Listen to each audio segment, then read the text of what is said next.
Boss, क्या बात है? आज बहुत बेएनर्जी में लग रहे हैं आप।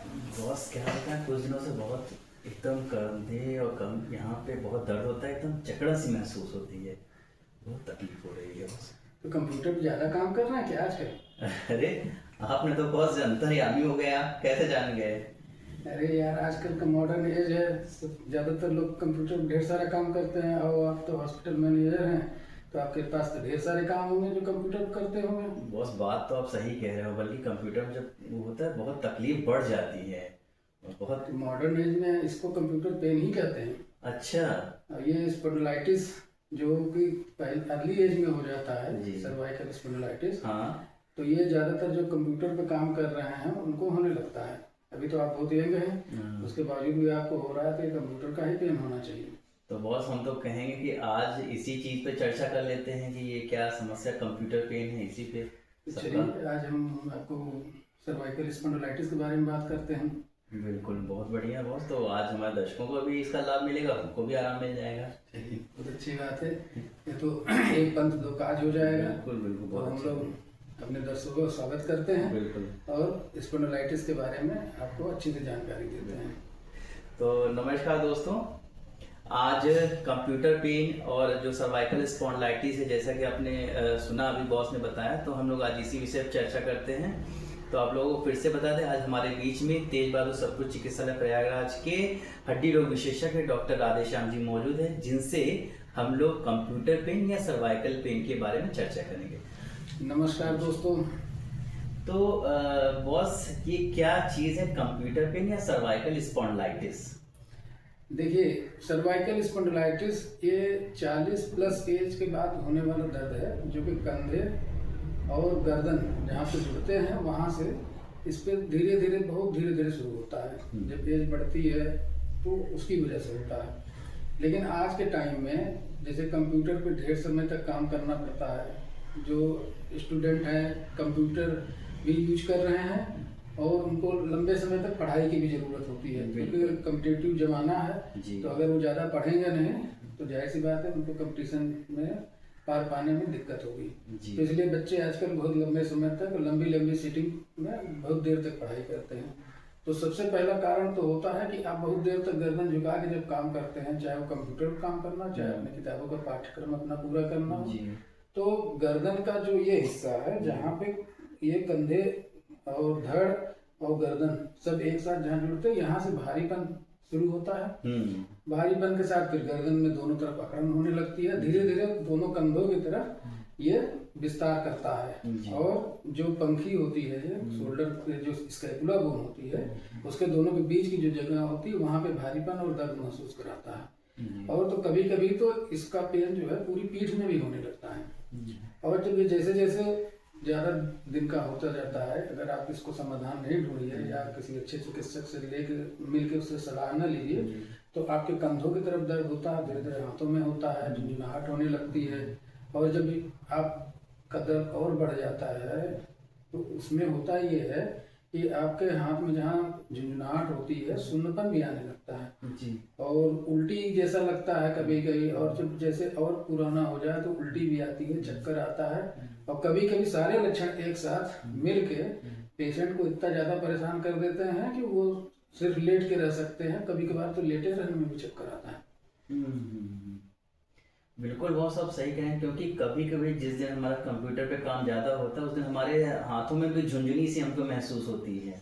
जी। तो ये तो हम खुद भुक्तभोगी हैं, हमने खुद इसको महसूस किया है।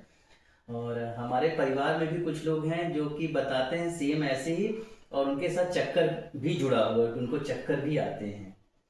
तो ये लक्षण सर इसमें होते हैं। और ऐसी दशा में जो जिनकी एज बढ़ गई है, जैसे 40 या 40 से ऊपर जिनकी एज है, तो उम्र बढ़ने के साथ थोड़ा थोड़ा हड्डियों के जो किनारे होते हैं वो बढ़ते हैं, और वो जो आपकी नर्व्स होती हैं उन पे थोड़ा इरिटेशन करती हैं। तो उसकी वजह से जो हाथ में सुन्नपन और झुंझुनाहट की ये समस्या होती है वो होती है। लेकिन जो बच्चे कम उम्र के हैं, जो भी पढ़ाई कर रहे हैं, तो उनके साथ ये सर्वाइकल स्ट्रेन इसको आप कह सकते हैं, क्योंकि जो आपकी गर्दन की मांसपेशियां हैं और वो बहुत जब लंबे समय तक एक खास पोजीशन में टाइट बनी रहती हैं, तो उसकी वजह से नर्व में इरिटेशन होने लगता है। तो सर्वाइकल स्पॉन्डिलाइटिस जैसे लक्षण उनमें आने लगते हैं। और इसी की वजह से बहुत सारे स्टूडेंट इस समस्या को लेकर अक्सर ओपीडी में आते रहते हैं। तो बॉस, अगर किसी को इस तरह की समस्या हो जैसे हमें हो रही है और कुछ हमारे जानने वाले, आपने कहा कि आजकल ऐसे छात्र बहुत आ रहे हैं, तो इस चीज को पुष्टि करने के लिए क्या कोई जांच होती है जो कराई जाती है? देखिए सर, ज़्यादातर तो क्लिनिकल बेसिस पे ही इलाज होता है, लेकिन जो उम्र ज़्यादा हो जाए या नहीं भी ज़्यादा है तो एक सिंपल सर्वाइकल स्पाइन का एक्सरे तो करवा के देख ही लेना चाहिए कि जो मतलब जो स्पेस होता है दो कशेरुकाओं के बीच में जहाँ से नर्व्स निकलती हैं जी, ये देखने के लिए कहीं कोई एबनॉर्मल बोनी फॉर्मेशन तो नहीं है। अगर ऐसा है तो फिर उसके अकॉर्डिंग और भी कुछ जांचें जैसे सीटी स्कैन या एमआरआई करा के देखनी होती है। लेकिन ज़्यादातर मसलों में एक्सरे देख के काम चल जाता है। तो बॉस, ये तो हो गई जांच और लक्षण की, ये इसमें क्या क्या किस तरह से लक्षण प्रकट होते हैं और क्या जांच है। तो अब इसका समाधान क्या है, इसके लिए उपचार में क्या क्या ऑप्शन है हम लोगों के पास? इसके उपचार में देखिए कुछ तो चीज़ें हैं जो आपको पहले तो अपने जहाँ वर्किंग प्लेस या स्टडी टेबल है उस पर थोड़ा सा बदलाव ले आना चाहिए। पहले तो ये है कि आपको बैठने का सही तरीका सीखना चाहिए। बैठने का सही तरीका ये है कि आप कुर्सी में अंदर तक घुस के बैठिए और आपका पीठ जो है आपके कुर्सी के बैक रेस्ट से टच होनी चाहिए। गर्दन इस तरीके से सीधी हो कि कंधे और गर्दन एक सीध में रहें। अब ये बैठने का सही तरीका हो गया। तो अब आपके आँख की ऊंचाई के हिसाब से आप अपने पढ़ने का जो भी इंतजाम रखते हैं या जो भी पढ़ रहे हैं तो उसको जैसे रखिए कि आपकी आँख सीधी रहे तो ऊपर के चीज़ें दिख जाए और आप आँखें नीचे करिए तो नीचे का दिख जाए, तो आपको गर्दन झुका कर काम नहीं करना पड़े। तो पहले तो ये चीज़ करना है कि आपको पढ़ते समय या कंप्यूटर काम करते समय आपको अपनी गर्दन को सीधी रखना है। ठीक है। दूसरी चीज़ ये है कि बहुत लंबा सिटिंग एक साथ में नहीं करिए। जैसे 3-4 घंटे एक साथ आप बैठ रहे हैं तो हर घंटे में 5 मिनट के लिए आप चेयर छोड़ दीजिए, थोड़ा सा अपनी गर्दन को एक्सरसाइज दीजिए। तो ये काम जरूरी है।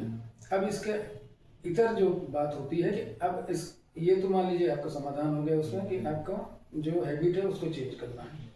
दूसरी चीज़ ये है कि अब जब आपको समस्या हो ही गई है तो क्या करना है, तो इसमें फिजियोथेरेपी कराई जाती है। फिजियोथेरेपिस्ट जो है आपको शॉर्ट वेव डायथर्मी, टेंस और IFT इसकी सिखाई करते हैं और आपको गर्दन की एक्सरसाइज सिखाते हैं जिसको आइसोमेट्रिक सर्वाइकल एक्सरसाइज कहते हैं। तो ये करने से बहुत अच्छा रिलीफ मिलता है। अब उसके बाद अगर आगे की बात करें, अब खाली इतने से काम नहीं चलना है क्योंकि आपको समाधान जल्दी चाहिए जिससे कि आप फिर से अपने काम पर लौट सकें। तो ऐसे में तो फिर फार्माकोलॉजिकल ट्रीटमेंट की जरूरत होती है कि आपको दवाइयाँ दी जाए। तो चूंकि मांसपेशियाँ आपकी काफ़ी अकड़न में रहती हैं तो इसलिए आप फिजियोथेरेपी के साथ साथ मसल रिलैक्सेंट दीजिए। क्योंकि दर्द भी होता है तो आपको एक अच्छी सी पेन किलर भी देना चाहिए जिससे मसल भी रिलैक्स हो और पेन भी आपका कम हो। अब उसके बाद जैसे नसों में झुंझुनाहट की बात आती है तो नसों में झुंझुनाहट के लिए तो ऐसी दवाइयाँ दी जाए जो नसों के दर्द को कम करें और नसों को स्ट्रेंथन के काम करें। तीसरी जो ज़रूरत होती है उसमें यह कि जैसे मान लीजिए आपको चक्कर आ रहा है या उल्टी हो रही है तो उसको लिए जो आपको जरूरी दवाएं हैं उसको साथ में आपको दी जानी चाहिए। अब जिसको चक्कर आ रहा है या झुंझुनाहट हो रही है, उल्टी जैसे फीचर्स आ रहे हैं, तो ऐसे समय में गर्दन में खिंचाव भी कराया जाता है और ऐसे लोगों को गर्दन में जो आप देखते होंगे अमूमन जो कॉलर लगा के टहलते हैं जी जी है ना, तो अगर कम दिक्कतें हैं तो आपको सॉफ्ट सर्वाइकल कॉलर से काम चल सकता है। लेकिन अगर दिक्कतें ज़्यादा हो गई हैं तो आपको रेस्ट की भी ज़रूरत होती है कि आपको बेड रेस्ट दिया जाए, आप रेस्ट करें, साथ में गर्दन में खिंचाव किया जाए और हार्ड सर्वाइकल कॉलर लगा के आपको रिलीफ दिया जाए, तब जाके आपको अच्छा महसूस होता है। और कभी कभी 2-3 हफ्ते लग जाते हैं इसको ठीक होने में, क्योंकि आदतें जो जैसे आपकी जो गर्दन झुका के बैठने की आदत है तो उसको आदत एक नई आदत में किसी एक सही पोजीशन जो होती है आपको बैठ के पढ़ाई करने की या कंप्यूटर काम करने की, तो पुरानी आदत से नई आदत में आने में करीब 3 हफ्ता लगता है जी। तो ऐसी दशा में कि आपको कॉन्शियसली अपने को चेंज करना है और 3 हफ्ते अपने को देना है। तो जानने के बाद क्या आप अपने वर्क प्लेस पे कुछ बदलाव ले आएंगे? बिल्कुल बॉस, हम तो बहुत इस चीज़ के लिए आभारी रहेंगे आपके, क्योंकि काम का दबाव हमारे ऊपर छात्रों का आज इतना कंपटीशन हो गया कि हर किसी को लंबे समय तक बैठना, पढ़ना, काम करना, ये सब चीज़ें, तो बिल्कुल अपने कार्यशैली में, अपने हम व्यवहार में, अपनी जो लाइफस्टाइल उसमें परिवर्तन करेंगे जी। कि इस दर्द से हमें आराम मिले, राहत मिले। और अगर उसके बाद भी कोई तकलीफ अगर हमको होगी तो हम बिल्कुल आपके पास आएंगे, क्योंकि प्रयागराज में तो हम बॉस के बहुत मुरीद हैं और काफ़ी लोग हैं जो कि बॉस से बहुत प्रभावित इलाज के लिए रहते हैं। आप भी स्क्रीन पर नंबर दिख रहा होगा, तो आप भी बॉस से अगर इस तरह की कोई समस्या है, चूंकि प्रयागराज एक छात्रों का जो कंपटीशन तैयारी करते हैं गढ़ माना जाता है, तो ऐसे विद्यार्थियों को कोई समस्या है तो वो स्क्रीन पे दिखे जो नंबर दिखा है बॉस का, संपर्क कर सकते हैं। तो बॉस बहुत बहुत धन्यवाद। और जाने से पहले हम ये चाहेंगे कि हमारे जो दर्शक हैं देख रहे हैं उनके लिए कोई आप संदेश, टेक होम मैसेज दीजिए बॉस। तो दोस्तों, सर्वाइकल स्पॉन्डिलाइटिस एक ठीक होने वाली समस्या है जो कि हम लोगों की कुछ आदतें ऐसी हैं जो कि सही हम लोग अपने बैठने की आदतों में नहीं सीखे होते हैं। तो आप अपने बैठने के जो तरीका है बदलाव करिए और उसको सीखिए। एक्सरसाइज जो इसमें करनी है, जब जरूरत हो तो उसको एक्सरसाइज करिए, जिससे कि आपको लगातार पढ़ने की जो आपकी ज़रूरत है वो पूरी हो सके और आप स्वस्थ भी रह सकें और आपको समस्या ना हो कि बार बार आपको अस्पताल जाके किसी से ज़रूरत पड़े तो आप उसकी मदद लेने के लिए। तो मुझे उम्मीद है कि आप ये छोटा सा संदेश याद रखेंगे। आप अपने वर्क प्लेस पर अपने बैठने की जो पॉस्चर है उसको करेक्ट करेंगे और अपने को स्पॉन्डिलाइटिस जैसे परेशानी से बचाएंगे अपने आप को।